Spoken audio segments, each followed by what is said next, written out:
Hello, good afternoon students. तो जैसे कि आपको पता है कि पिछले क्लास में हम राजभाषा ये जो हिंदी है उसके बारे में हम लोग अध्ययन कर रहे थे।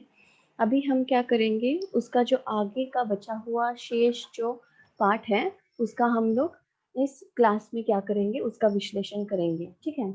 तो जैसे कि मैंने आपको बताया कि ये जो राजभाषा है, ये हिंदी हमारी राजभाषा हमारे भारत देश को स्वतंत्रता प्राप्त होने के बाद ऐसा तय किया गया कि हमारी राजभाषा जो है वो हिंदी होनी चाहिए। ठीक है। तो यहाँ पे आपको तो पता है कि हमारे संविधान में हमारे भारत देश को स्वतंत्रता मिलने से पहले अंग्रेजी भाषा का प्रयोग किया जाता था सरकारी कामकाज के लिए। सरकार के जितने भी काम होते थे, व्यवसाय होते थे, तो वहां पे क्या किया जाता था, अंग्रेजी भाषा का प्रयोग किया जाता था। अभी जो है हमारे भारत देश को स्वतंत्रता प्राप्त होने के बाद हमारे भारतीय सरकार ने ये तय किया कि हमारी राजभाषा हिंदी होनी चाहिए, क्योंकि हमारे भारत देश में जैसे कि आपको पता है कि ज्यादा से ज्यादा लोगों को हिंदी भाषा का ज्ञान था अथवा उनको पता थी वो भाषा। लेकिन जो दक्षिण भारत के लोग थे उनको ये जो हिंदी भाषा है वो उसका ज्ञान नहीं था। इसके लिए हमारे भारत देश ने तय किया कि कुछ साल जो है वो हमारा सरकारी जो भी काम चलता था वो हम क्या करें, वो अंग्रेजी भाषा में ही करें, ताकि क्या हो सके कि सभी लोगों को जो है वो सुविधा हो सके अथवा सुलभ हो सके अपना कार्य करने के लिए। देखिए, पूरे इंडिया में तब तक जो है अंग्रेजी भाषा का ज्ञान जो है वो बहुत ही बढ़ता चला गया था, क्योंकि सरकार ये जो हमारी भारत देश को जो स्वतंत्रता होने से पहले की बात मैं कह रही हूँ, जहाँ पे जो है पूरे भारत में अंग्रेजों का शासन होने की वजह से हर एक व्यक्ति को अंग्रेजी का ज्ञान था। तो जो भी कार्य चलते थे सरकार के वो अंग्रेजी भाषा में ही चलते थे। तो हमारा काम-काज जो है, जो सरकारी काम-काज जो है, वो सुलभ आगे बढ़े, इसके लिए हमारे संविधान ने अथवा हमारे कॉन्स्टिट्यूशन ने ये कहा है कि व्यक्ति जो है वो हिंदी भाषा का भी प्रयोग कर सकता है अपने सरकारी काम के लिए, अथवा इंग्लिश माफ कीजिएगा, भाषा का भी प्रयोग कर सकता है सरकारी कामकाज के लिए। ठीक है। तो पिछले क्लास में हमने ये भी ज्ञान प्राप्त किया कि राजभाषा किसे कहते हैं। यानी हमने ये जो राजभाषा की जो डेफिनेशन है उसका भी हमने ज्ञान जो है अर्जित कर लिया है। जैसे कि मैंने आपको कहा कि जिस भाषा में राजकीय कारभार चलता है उस भाषा को क्या कहा जाता है, राजभाषा कहा जाता है। वो हिंदी भी हो सकती है अथवा अंग्रेजी भी हो सकती है। हमने पिछले क्लास में ये भी अध्ययन किया कि अगर किसी व्यक्ति को अंग्रेजी और हिंदी ये दोनों भाषा नहीं आ रहे हैं, तो हमारे संविधान या तो हमारे कॉन्स्टिट्यूशन ने उसको ये भी एक हक दिया है अथवा अधिकार दिया है, जिससे कि वो क्या कर सकता है, अपनी मातृभाषा में अपना जो ज्ञान है अथवा अपने जो विचार है वो दूसरों के सामने प्रकट कर सकता है। ठीक है। आपको हमने ये भी बताया कि अ, हमारे संविधान में, हमारे कॉन्स्टिट्यूशन में ऐसे बहुत सारे आर्टिकल्स दिए गए हैं जिनमें राजभाषा किस तरह हम उसका प्रयोग कर सकते हैं, कौन-कौन सी भाषा का हम लोग प्रयोग कर सकते हैं, उसकी वजह क्या है, इसके बारे में भी हमने अध्ययन कर लिया है। तो पिछले क्लास में हमने पेज नंबर 88 ये जो है वहाँ तक हमने अध्ययन करना वहाँ पे हमने रुकवा दिया था अथवा स्टॉप कर दिया था। तो उसके आगे जो है वो हम लोग अध्ययन करेंगे। यहाँ पे भाग 5 ऊपर से अगर आप देखोगे तो तीसरा परिच्छेद यानी थर्ड पैराग्राफ से मैं स्टार्ट करती हूँ विश्लेषण करने के लिए। ठीक है। तो यहाँ पे ये लिखा गया है कि भाग 5 अनुच्छेद 120 पार्ट 5 अनुच्छेद का होता है अर्थ होता है, जैसे मैंने आपको कहा कि आर्टिकल 120 में संसद में प्रयुक्त होने वाली भाषा का निर्देश दिया गया है कि संसद में कार्यवाही हिंदी या अंग्रेजी में होगी। तो जैसे कि यहाँ पे कहा गया है कि संसद का अर्थ होता है पार्लियामेंट। तो हमारे पार्लियामेंट में हर एक व्यक्ति को अधिकार दिया गया है कि जो भी सरकारी कामकाज चलता है, कार्यवाही चलती है, वो तो हिंदी में हो सकती है अथवा अंग्रेजी में हो सकती है। यानी दोनों भाषा को उन्होंने क्या किया है, अनुमति दी है कि इन दोनों भाषाओं का आप क्या कर सकते हो, प्रयोग करके अपने विचारों को दूसरे व्यक्ति के सामने प्रकट कर सकते हो। तो यहाँ पे ये कहा गया है कि हमारे संविधान यानी कॉन्स्टिट्यूशन में पार्ट 5 आर्टिकल 120 में ये कहा गया है कि संसद में यानी पार्लियामेंट में हम अंग्रेजी या हिंदी भाषा का प्रयोग कर सकते हैं। परंतु यदि कोई संसद सदस्य इन दोनों भाषाओं में आपको अभिव्यक्त नहीं कर पाता, तो वे अपनी मातृभाषा में बोल सकते हैं। जैसे कि मैंने आपको पहले कहा कि संसद का सदस्य यानी मेंबर ऑफ द पार्लियामेंट में अगर ऐसा सदस्य है, अगर ऐसा मेंबर है जिसको ये दोनों भाषाएं नहीं आ रही है, तो वो क्या कर सकता है, अपनी जो मातृभाषा है अथवा मदर टंग है, उसमें वो क्या कर सकता है, अपने विचार दूसरों के समक्ष रख सकता है। इस संदर्भ में उनके कथन का हिंदी और अंग्रेजी में अनुवाद करने की व्यवस्था भी की गई है। देखिए, अगर मान लीजिए उसकी जो मातृभाषा है, जो मेंबर है संसद का, अगर उसकी भाषा सबको समझ में नहीं आ रही है, तो वहां पे ये भी व्यवस्था की गई है उस भाषा को अनुवाद करने की हिंदी या अंग्रेजी में। तो वो जो भी मातृभाषा का प्रयोग करता है उसका अनुवाद होता है, और जिनको समझ में नहीं आता है उनके लिए अंग्रेजी अथवा हिंदी इस भाषा में अनुवाद करके उनके सामने उस व्यक्ति की विचारधारा प्रकट रखी जाती है अथवा उनके समक्ष रखी जाती है। ठीक है, आगे देखते हैं। भाग 6 अनुच्छेद 210 राज्यों के विधान मंडलों में प्रयोग की जाने वाली भाषा संबंधी है। देखिए, यहाँ पे अभी जो भाग 6 ये हमारे कॉन्स्टिट्यूशन में पार्ट 6 आर्टिकल 210 में ये कहा गया है कि विधान मंडल का अर्थ होता है लेजिस्लेचर। आप उसको लेजिस्लेटिव असेंबली भी कह सकते हैं अथवा कहा जाता है, जिसको हम लोग कह सकते हैं कि विधान मंडल संघ। ठीक है, तो इस विधान मंडल वो भी एक राज्यसभा और लोकसभा की तरह ही उनका एक मंडल रहता है।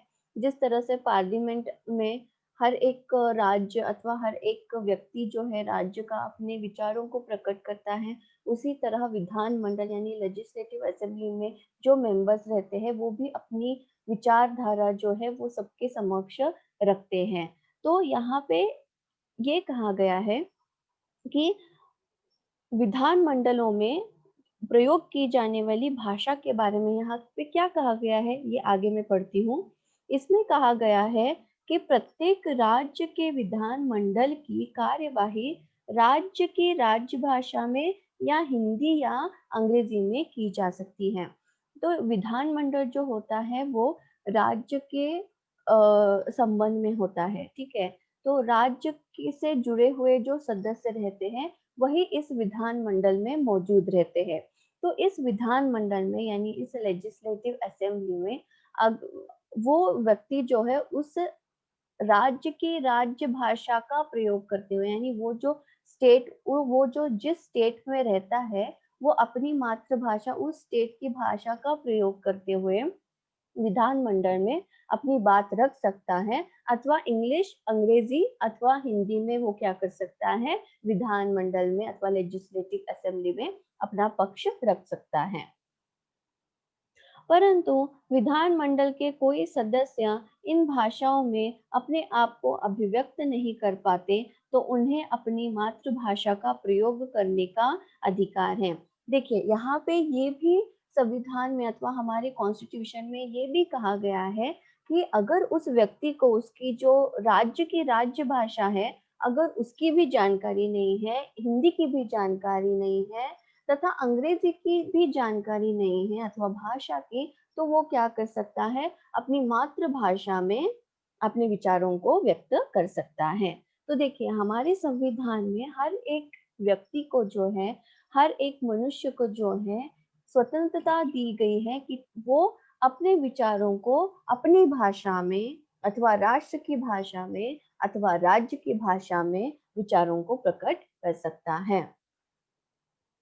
भाग 17 के अनुच्छेद 343 से 351 तक संघ की राजभाषा के संबंध में है। अभी देखिए, ये जो संविधान में यानी हमारे कॉन्स्टिट्यूशन में पार्ट 17 आर्टिकल 343 और 351 यानी 343 से लेकर 351 तक राजभाषा के बारे में संघ का अर्थ होता है यूनियन, ठीक है। तो संघ की जो राजभाषा है उसके संबंध में कुछ लिखा है। तो वो क्या लिखा है मैं आगे पढ़ती हूँ। ये 9 अनुच्छेद यानी 343 से लेकर 351 तक जो आर्टिकल है, ये कुल मिलाकर जो 9 अनुच्छेद है 4 अध्यायों में रखे गए हैं। यानी उनके 4 अध्याय किया हुआ है, यानी 4 विभाजन किया हुआ है, जैसे आप बोल सकते हैं उसका पार्ट पार्ट बनाया गया है। यानी ये 343 आर्टिकल 343 से लेकर 351 तक ये जो 9 आर्टिकल्स है उनके भी पार्ट्स बनाए गए हैं और वो 4 उनके अध्ययन है अथवा लेसन अथवा चैप्टर आप कह सकते हो। प्रथम अध्याय में 343 तथा 344 अनुच्छेद रखे गए हैं जो संघ की राजभाषा के संबंध में है। देखिए, ये जो कॉन्स्टिट्यूशन अथवा संविधान में ये जो आर्टिकल 343 और 344 है उसमें जो है वो संघ यानी माफ कीजिएगा यूनियन की जो राजभाषा है उसके बारे में कहा गया है। द्वितीय अध्याय यानी ये जो सेकंड चैप्टर है उसमें 345 आर्टिकल से लेकर 347 तक यानी 345, 346 और 347 अनुच्छेद में राजभाषा के रूप में प्रांतीय भाषाओं के प्रयोग के संबंध में निर्देश दिए गए हैं। यानी पहले आर्टिकल में यानी 343 और 344 ये जो आर्टिकल है उसमें राजभाषा के संबंध में संविधान में हमारे कॉन्स्टिट्यूशन में लिखा गया है तथा 345 से लेकर 347 हर ये जो आर्टिकल है उसमें हर एक राज्य की यानी हर एक प्रांत की क्या भाषा होती है उसके बारे में अथवा उसके संबंध में लिखा गया है। तृतीय अध्याय यानी ये जो थर्ड पार्ट है उसमें ये लिखा गया है 348 जो है 348 उसमें उच्च न्यायालय तथा उच्चतम न्यायालय की भाषा के संबंध में निर्देश दिए गए हैं। यानी ये जो थर्ड पार्ट है उसमें ये बताया गया है कि ये जो हमारा हाई कोर्ट और सुप्रीम कोर्ट है उस कोर्ट में किस भाषा का आप प्रयोग कर सकते हो उसके संबंध में यहाँ पे कहा गया है। देखिए स्टूडेंट्स, यहाँ पे आप कंफ्यूज करके मत लीजिए, यहाँ पे बहुत ही इजी है। देखिए 343 से लेकर 351 के जो आर्टिकल्स है उनके 3 विभाजन किए गए हैं, 3 पार्ट्स किए गए हैं। उसमें से पहला जो अध्याय है चैप्टर है उसमें 344 और 345 जो है माफ कीजिएगा 343 और 344 ये जो अनुच्छेद है 2 आर्टिकल उसमें राज्य भाषा के संबंध में कॉन्स्टिट्यूशन में अथवा संविधान में लिखा गया है। फिर 345 से लेकर 347 तक ये जो आर्टिकल है उसमें स्टेट अथवा प्रांत की भाषा के बारे में राज्य की भाषा के संबंध में लिखा है। और तीसरा जो पार्ट है जो 348 जो है उसमें माफ कीजिएगा यहाँ पे तृतीय अध्याय 348 में हाँ मैं बराबर बोल रही हूँ। ये जो तृतीय अध्याय है 348 उसमें हाई कोर्ट और सुप्रीम कोर्ट में किस भाषा का प्रयोग किया जा सकता है उसके संबंध में लिखा है। और फिर चौथा पार्ट देखिए, ये जो है वो चौथा अध्याय अब यहाँ पे कह सकते हो कि 349 संविधान के लागू होने के 15 वर्षों तक अंग्रेजी का भी प्रयोग बनाए रखने के संबंध में है।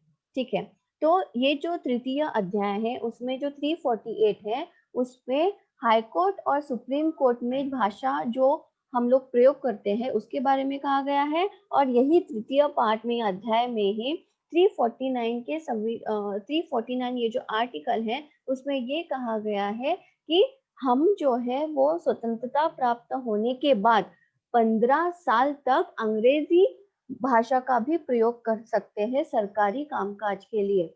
क्योंकि इस संबंध में इसलिए कहा गया है क्योंकि मैंने आपको पहले ही कहा था कि हमारे भारत देश को स्वतंत्रता मिलने से पहले हमारा पूरा जो कामकाज चलता था अंग्रेजों का वो इंग्लिश भाषा में ही चलता था। तो वो हमको जो है वो आगे बढ़ने के लिए सुलभ हो जाए, इसलिए संविधान में ये लिखा है कि 15 साल तक क्या है, आप अंग्रेजी भाषा का प्रयोग करते हुए अपना जो राष्ट्र का कारभार है अथवा कामकाज है वो आप आगे चला सकते हो। ठीक है, आगे देखें।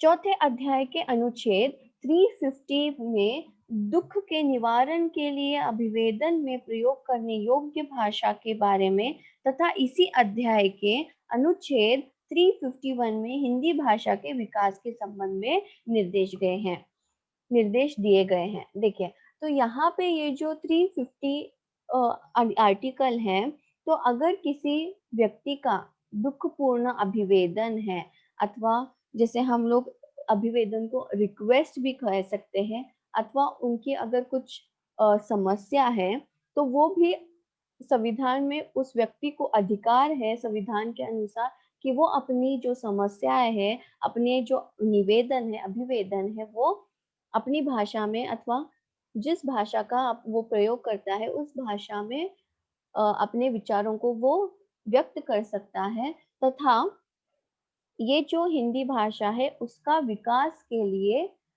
हर एक व्यक्ति को अधिकार है, इसका भी यहाँ पे उल्लेख किया गया है 351 आर्टिकल में। ठीक है, तो अभी ये जो भाग 17 अथवा पार्ट 17 में ये जो भाषा के संबंध में हमने आर्टिकल पढ़ा, ये बहुत ही पैराग्राफ महत्वपूर्ण है। जैसे कि मैंने आपको पिछले क्लास में ये बताया था कि टिप्पणी लिखिए में कंपल्सरी क्वेश्चन आता है 6 मार्क्स अथवा 7 मार्क्स के लिए कि राजभाषा पर टिप्पणी लिखी है। तो इस राजभाषा में ये जो आर्टिकल्स है भाग 17, भाग 6, भाग 5, इसके बारे में लिखना बहुत जरूरी है। तो आपको याद रह सके इसके लिए मैं इजी वे में आपको ये फिर एक बार विश्लेषण करती हूँ इसके बारे में, ताकि आपको याद रखने में तथा लिखने में आसानी हो जाए। ठीक है, तो ये जो भाग 17 है उसमें 9 आर्टिकल्स है। सबसे पहले ये जो भाग 17 है, 17 है, उसमें 9 अनुच्छेद है जो 343 से लेकर 351 तक है। ठीक है, तो ये जो 9 आर्टिकल्स है उसके और 4 विभाजन किए गए हैं अध्यायों में, उसका विभाजन किया गया। जैसे अध्याय का हम लोग बोल सकते हैं कि चैप्टर वाइज उन्होंने क्या किया है, उसका सेपरेशन अथवा विभाजन किया है। तो ये जो सबसे पहला जो पार्ट है यानी प्रथम जो अध्याय है उसमें 343 और 344 ये जो आर्टिकल है उसके बारे में कहा गया है कि इस संविधान के अनुसार 343 और 344 में राज्य भाषा के संबंध में लिखा है। ठीक है, 345 से लेकर 347 तक ये जो 3 आर्टिकल हैं उसमें प्रांत की भाषा के संबंध में हमारे संविधान में लिखा है।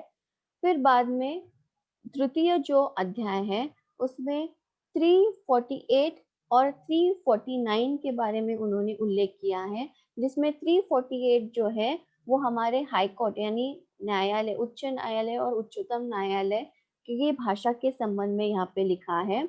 तथा 349 और माफ कीजिएगा 349 जो है वो भी चौथे भाग में ही आता है। यहाँ पे संविधान में 15 साल तक हम लोग अंग्रेजी भाषा का प्रयोग कर सकते हैं, ये भी लिखा है 349 आर्टिकल में। फिर बाद में 350 और 351 का ये जो चौथा पार्ट है उसमें 350 में ये लिखा है आर्टिकल कि आप क्या कर सकते हो, अपनी मातृभाषा में आवेदन अथवा निवेदन दे सकते हो अथवा अभिवेदन दे सकते हो, दुख व्यक्त कर सकते हो अथवा अपना समस्या आप प्रकट कर सकते हो, ये लिखा है। तथा लास्ट जो बचा है 351 उसमें क्या है, हिंदी के विकास के लिए हर एक व्यक्ति को जो है वो कार्य करना चाहिए, यानी विकास हिंदी के विकास के संबंध में यहाँ पे संविधान में लिखा है। यानी आपको यहाँ पे क्लियर होना चाहिए कि ये जो 4 पार्ट्स है अथवा 4 विभाजन किए गए हैं वो किस तरह से महत्वपूर्ण है, और संविधान में हमारे कॉन्स्टिट्यूशन में इसके बारे में क्या लिखा है, इसका हम लोग क्या करेंगे, अभी विस्तार पूर्वक अध्ययन करेंगे। ठीक है, जैसे कि आपको 4 पार्ट में इसका विभाजन किया है, मैंने बता दिया। कौन से आर्टिकल किससे संबंध रखते हैं वो आपको मैंने बता दिया। अभी जो है हम लोग पूरे गहराई से हम लोग इसके बारे में अभी अध्ययन करेंगे। आर्टिकल 343 से हम लोग इसका अध्ययन करने के लिए हम लोग स्टार्ट कर देते हैं, शुरुआत कर देते हैं। ठीक है, तो अगर आपके पास किताब है तो अगर तो पेज नंबर 89 में आप देख सकते हो कि यहाँ पे अनुच्छेद 343 जो है उसके बारे में उन्होंने क्या किया है कि इसमें क्या लिखा है, अथवा हमारे कॉन्स्टिट्यूशन में हमारे संविधान में क्या लिखा है। तो अभी जो है हम क्या करते हैं, ये जो अनुच्छेद 343 है उसके गहराई से मैं क्या करती हूँ, उसका विश्लेषण करती हूँ। ठीक है, सुनिए यहाँ पे। संघ की राजभाषा हिंदी और लिपि देवनागरी होगी। देखिए, जैसे कि हमने पढ़ा कि हमारे संविधान में ये जो 343 है जो है आर्टिकल, वो हमारे संघ से संबंध रखती है। तो यहाँ पे इस 343 आर्टिकल में क्या लिखा है, तो यहाँ पे ये लिखा गया है कि हमारी जो राजभाषा है, हमारी संघ की राजभाषा यानी यूनियन की जो राजभाषा है वो हिंदी होनी चाहिए, तथा उसकी जो लिपि है वो देवनागरी लिपि होनी चाहिए। संघ के राजकीय प्रयोजनों के लिए प्रयोग होने वाली अंकों का रूप भारतीय अंकों का अंतरराष्ट्रीय रूप होगा। देखिए, तो अभी यहाँ पे हमने तो यहाँ पे ये स्वीकार किया गया कि हिंदी में ही क्या करेंगे, हम लोग अपना राजकाज जो है, राजकीय कारभार जो है वो हम लोग आगे बढ़ाएंगे हमारी हिंदी भाषा से। लेकिन यहाँ पे इस संविधान में ये कहा गया है कि जो हम अंकों का प्रयोग करते हैं वो अंतरराष्ट्रीय भाषा के रूप में हम लोग अंकों का प्रयोग करेंगे। जैसे इंग्लिश के जैसे हम लोग 1 2 3 लिखते हैं, उस अंक का हम लोग क्या करेंगे, उस रूप को, अंक के रूप को हम लोग स्वीकार करेंगे। आपको पता है कि हमारे हिंदी में अंक लिखने का तरीका कुछ अलग होता है, तो वो जो लिपि है अंक लिखने की उसका स्वीकार न करते हुए हमारे संघ ने अथवा हमारे संविधान ने अंतरराष्ट्रीय जो अंकों का रूप है उसको स्वीकारा है। यानी जो भी राजकीय कारभार जो है वो हिंदी में होगा, लेकिन नंबर्स हम इंग्लिश के रूप में ही लिखेंगे। ये संविधान में लिखा है 343 आर्टिकल के तहत। दूसरा पॉइंट देखिए, किसी बात के होते हुए भी संविधान के प्रारंभ से 15 वर्ष की कालावधि के लिए संघ के उन सब राजकीय प्रयोजनों के लिए अंग्रेजी भाषा प्रयोग की जाती रहेगी। तो यहाँ पे ये कहा गया है कि हमारे संविधान के अनुसार यानी हमारे कॉन्स्टिट्यूशन में ये कहा गया है कि हमारे भारत देश को स्वतंत्रता प्राप्त होने के बाद भी, अथवा हमारा हम जो 26 जनवरी मनाते हैं प्रजासत्ताक दिन के नाम से, 1965 तक यहाँ पे ये एक ब्रैकेट में दिया गया है कि हमारे भारत देश को स्वतंत्रता मिलने के बाद से लेकर 1965 तक हम लोग क्या कर सकते हैं, अंग्रेजी भाषा का प्रयोग करते हुए पूरा जो राजकीय कारभार है, कामकाज है, उसको हम सुलभ रीति से हो पाए इसके लिए अंग्रेजी भाषा का प्रयोग कर सकते हैं। तो यहाँ पे यही कहा गया है कि 15 वर्ष का जो कालावधि यहाँ पे दिया है ब्रैकेट में, आपको पता है कि हमारे भारत देश में प्रजासत्ताक दिन 19 माफ कीजिएगा 26 जनवरी 1950 से हम लोग उसको मानते आए अथवा मनाते आए हैं। यानी इसका अर्थ क्या है कि उस दिन से ये घोषणा की गई कि हमारे भारत देश की जो राजभाषा है वो हिंदी होगी। ठीक है, तो अभी उस दिन से लेकर 26 जनवरी 1965 तक हम लोग क्या कर सकते हैं, इस 15 साल के कालावधि तक हम लोग अंग्रेजी भाषा का प्रयोग करते हुए हमारे कामकाज अथवा भारतीय जो कामकाज है सरकारी वो कर सकते हैं। जिनके लिए ऐसे प्रारंभ के ठीक पहले वह प्रयोग की जाती थी। ठीक है, तो यहाँ पे ऐसा कहा गया है कि जैसे हमारे भारत देश को स्वतंत्रता मिलने से पूर्व जिस तरह से अंग्रेजी भाषा का उपयोग करते हम लोग आ रहे हैं, वैसे हम लोग और 15 साल तक अंग्रेजी भाषा का प्रयोग करते हुए हमारा कामकाज जो है सरकारी वो आगे बढ़ाते जाएंगे। राष्ट्रपति उक्त कालावधि में आदेश द्वारा संघ के राजकीय प्रयोजनों में से किसी के लिए अंग्रेजी भाषा के साथ साथ हिंदी भाषा का तथा भारतीय अंकों के अंतरराष्ट्रीय रूप के साथ साथ देवनागरी रूप का प्रयोग प्राधिकृत कर सकेंगे। तो यहाँ पे हमारे संविधान में ये लिखा है कि अगर हमारे राजकीय कारभार में अगर कोई व्यक्ति हिंदी भाषा में अपना कामकाज करना चाहता है तो वो हिंदी का भी प्रयोग कर सकता है, साथ ही साथ अंग्रेजी भाषा का भी प्रयोग कर सकता है। जैसे कि 343 आर्टिकल के पहले पॉइंट में लिखा है कि लिखने के लिए देवनागरी लिपि, लेकिन नंबर्स लिखने के लिए अंतरराष्ट्रीय रूप का हम लोग प्रयोग करेंगे करके हमारे संविधान में लिखा है। वैसे ही यहाँ पे ये भी कहा गया है कि हम लोग अंग्रेजी भाषा का भी प्रयोग कर सकते हैं, साथ ही साथ हिंदी भाषा का भी प्रयोग कर सकते हैं। तीसरा पॉइंट देखिए, संसद उक्त 15 साल की कालावधि के पश्चात विधि द्वारा अंग्रेजी भाषा का अथवा अंकों के देवनागरी रूप का ऐसे प्रयोजन के लिए प्रयोग उपबंधित कर सकेगा। देखिए, यहाँ पे 15 साल तक सिर्फ अंग्रेजी भाषा का ही प्रयोग होता आ रहा था हमारे सरकारी कामकाज के लिए, क्योंकि हिंदी में उसका अनुवादन करने के लिए भी बहुत वक्त लगता है। तो उसके लिए जो भी पहले कामकाज चलता था वो अंग्रेजी में ही चलता था। फिर बाद में यहाँ पे संविधान के अनुसार यानी इस थर्ड पॉइंट में ये लिखा है कि 15 साल के बाद आप अंग्रेजी भाषा का भी प्रयोग कर सकते हो, अगर उसके साथ साथ आप ये जो हिंदी भाषा है और अंकों का जो प्रयोग है रूप, अंतरराष्ट्रीय रूप, उसका प्रयोग करते हुए वो अपना जो राजकाज का कारभार है वो हम लोग आगे चला सकते हैं, ऐसा यहाँ पे कहा गया है। तो ये जो तीन पॉइंट्स हैं ये अनुच्छेद 343 के तहत आती है। तो ये बहुत ही महत्वपूर्ण है और ये आपको याद रखना ही होगा, क्योंकि कई बार क्या होता है आपको ये प्रश्न भी पूछा जा सकता है कि अनुच्छेद 343 के तहत संविधान ने क्या हक दिए हैं अथवा क्या अधिकार दिए हैं अथवा इसमें क्या लिखा है, इसके बारे में भी आपको टिप्पणी लिखने के लिए प्रश्न पूछा जा सकता है। तो इसके लिए ये आपको याद रखना बहुत जरूरी है। अभी देखिए आगे जो है अनुच्छेद 344 के बारे में हम लोग यहाँ पे अध्ययन करेंगे। अभी यहाँ पे क्या कहा गया है, देखिए अनुच्छेद यानी आर्टिकल 344 में राष्ट्रपति को राजभाषा के प्रयोग के संबंध में सिफारिशें देने के लिए संविधान के लागू होने के 5 वर्ष की समाप्ति पर राजभाषा आयोग और संसदीय राजभाषा समिति का गठन करने का अधिकार दिया गया है। तो यहाँ पे अनुच्छेद 344 में राष्ट्रपति के अधिकारों के बारे में भी यहाँ पे संविधान में लिखा है कि ये जो हमारा राष्ट्रपति है वो अपना जो सिफारिश पत्र है वो हिंदी जो हमारी राजभाषा है उसको हम लोग उस भाषा में स्वीकार वो कर सकता है। अगर कोई व्यक्ति दूसरे भाषा में यानी अंग्रेजी भाषा में अगर सिफारिश देता है तो उसको भी स्वीकार करना, राष्ट्रपति को स्वीकार करना होगा, यहाँ पे ये कहा गया है।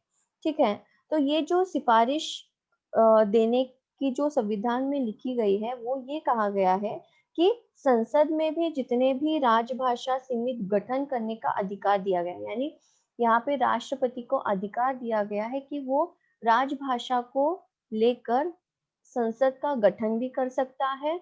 सिफारिश अथवा जो रिक्वेस्ट करने के लिए जो पत्र आते हैं, लेटर आते हैं, उनको भी स्वीकार करने को उसको क्या दिया है, एक अनुमति दी है कि वो क्या कर सकते हैं, अपनी राजभाषा में दिए हुए सिफारिशों को तथा राजभाषा में ही संसद का गठन करने की अनुमति उसको दी गई है। ठीक है, यानी हमारे राष्ट्रपति को। इस अनुच्छेद के अनुसार जून 1955 को राजभाषा आयोग का गठन हुआ। तो इस अनुच्छेद के अनुसार जैसे कि यहाँ पे कहा गया है कि राष्ट्रपति जो है वो अपनी राजभाषा के संबंध में सिफारिशों को स्वीकार भी कर सकता है तथा संसदीय राजभाषा गठन भी कर सकता है, समिति भी बना सकता है। तो उसके अनुसार यहाँ पे ये किया गया है कि ये कहा गया है कि इस अनुच्छेद के अनुसार 1955 में राजभाषा आयोग का गठन हुआ था। यानी जैसे यहाँ पे हम लोग कह सकते हैं कि राजभाषा को हम लोग ऑफिशियल लैंग्वेज भी कहते हैं, तो उसका एक आयोग बनाया अथवा एक जैसे हम लोग बोल सकते हैं कि एक मीटिंग रखी गई, एक ग्रुप बनाया गया इस राजभाषा आयोग के गठन के लिए। मुंबई के भूतपूर्व मंत्री श्री बाल गंगाधर खेर इस आयोग के अध्यक्ष बने और विभिन्न राज्यों के 20 प्रतिनिधि इस आयोग के सदस्य बने। तो उन्होंने जैसे हम यहाँ पे एक आयोग का गठन किया। एक उन्होंने सबसे पहले तो एक मीटिंग बुलाई गई 1955 में, जिसमें राजभाषा के संबंध में कुछ बातें रखनी थी उन लोगों के सामने। तो उसके बारे में उनका जो लीडर था अथवा उसको एक प्रमुख व्यक्ति को चुना गया, जिनका नाम यहाँ पे दिया गया है कि स्व का अर्थ होता है स्वर्गवास, श्री बाल गंगाधर खेर। इनको इस आयोग का यानी इस ग्रुप का, इस असेंबली का अध्यक्ष बनाया गया और 20 राज्यों के जो एक प्रतिनिधि व्यक्ति थे, सदस्य थे, उनको इसका जो है सदस्य 20 बस सदस्य बना दिया गया। यानी कहने का तात्पर्य क्या है, एक राजभाषा असेंबली बनाई गई, उस असेंबली में, उस मंडल में अध्यक्ष बने स्वर्गवास श्री बाल गंगाधर खेर।